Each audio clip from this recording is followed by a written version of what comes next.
Now, the rest of the story. Men like Ben Franklin don't visit this earth in bunches.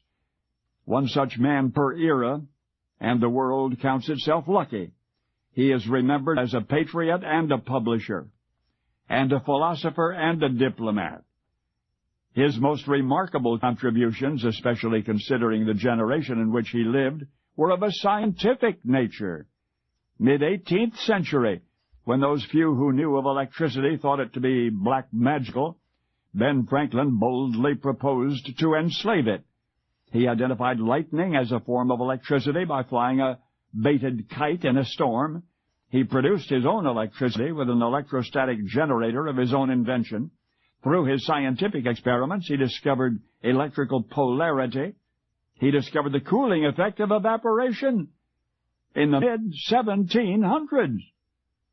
Combining scientific principles with common sense, he invented the lightning rod and the Pennsylvania fireplace. And he invented bifocal glasses.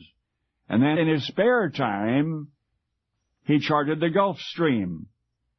The world scientific community stood in awe of Ben Franklin. In 1756, he was elected to England's Royal Society.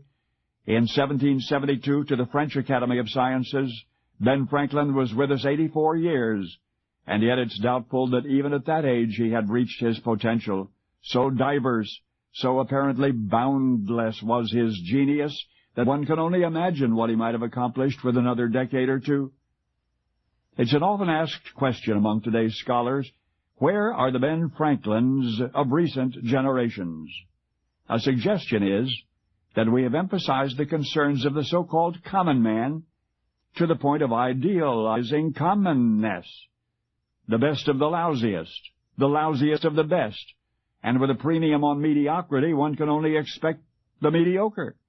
And thus, some say, are the would-be Ben Franklins among us today encouraged instead to think small. And that might not be all. For in the 2 centuries since Ben Franklin's death, the world has made astonishing strides in almost every area, except perhaps in reliably measuring a child's potential. Who in the entire 18th century had more potential than Ben Franklin, and yet who might have recognized it when he was a little boy?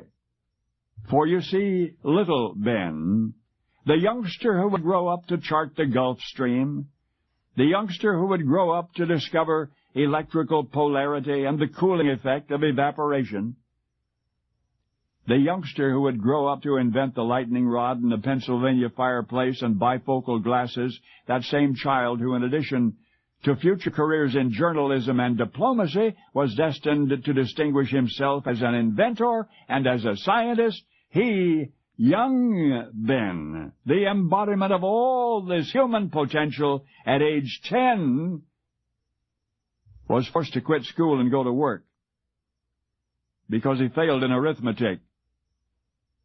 I said Ben Franklin flunked math twice. And now you know the rest of the story.